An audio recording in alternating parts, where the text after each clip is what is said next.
Hello everyone, I'm responding to topic 2 about just being assigned a student teacher and starting them off right. A list of at least 5 things that encourage participation and 5 things that discourage participations for English language learners. So to encourage English language learners, you can 1. Have an overview and previewing materials. If you overview and preview the materials and preview what you expect of them, the more likely they can probably you can use their background knowledge on what you're trying for them to get to or trying to answer. 2.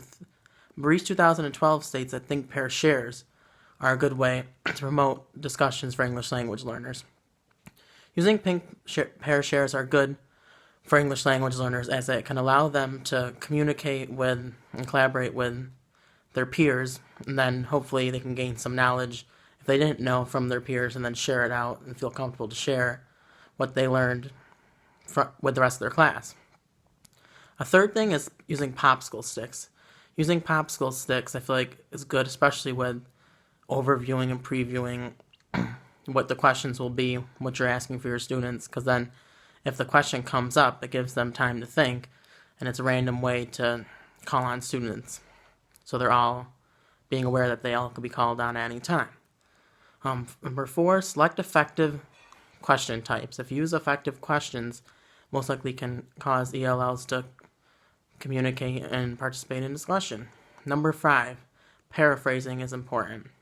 I think Reese 2012 states that paraphrasing what was just being said can help students understand, or it can help students participate by just building off of what other students already said. And then a pass token. Reese 2012 also states using a pass token can help English language learners, because if it's their turn to participate, they don't know, they can use their pass token and eventually get called back onto them, and hopefully they can, by hearing other peers share their answers, they'll understand, be able to share something to the discussion. Here are some ways to discourage participation. 1, having to do with wait time, by not allowing wait time. If you give someone like 5 seconds to quickly answer a question, it might discourage them to participate in the future. Another thing is, so that's why it's important to have wait time for your students, because it takes time for English language learners to process what they're thinking. It might not come out effectively 100%, but a lot of the times English language learners think what was told to them in English, try to translate it to their native language, and then put it back into English, which is often hard and it doesn't come out the correct way.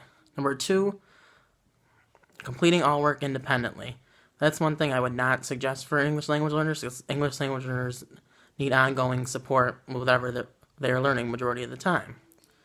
When they collaborate with their peers and using turn-in talks and think, pair, shares, that can help them gain ideas and help them participate. Not prompting students. It's important to prompt students by even maybe giving them sentence starters to help them think about their response to a question. That's why it's important to prompt your students. Calling on the same student. You shouldn't always call on the same student, because then ELLs will feel comfortable that you won't call on them. That's why the popsicle sticks would be something good to use. Not using more than one of the strategies. It's important to try to group the strategies to help effective participation with English language learners so they can hopefully be more comfortable to participate. And lastly, not providing praise to students for effort is important, because if you don't provide praise for students, then they might think that they can't do anything and they won't feel comfortable to participate in discussion later on. That's why it's overall important to, even if they're wrong, say, oh, good try, or maybe we'll come back to you and you can think of what others are saying. Or just say, nice try, and then hopefully students will still feel comfortable over time that incorrect answers will be accepted. Thank you.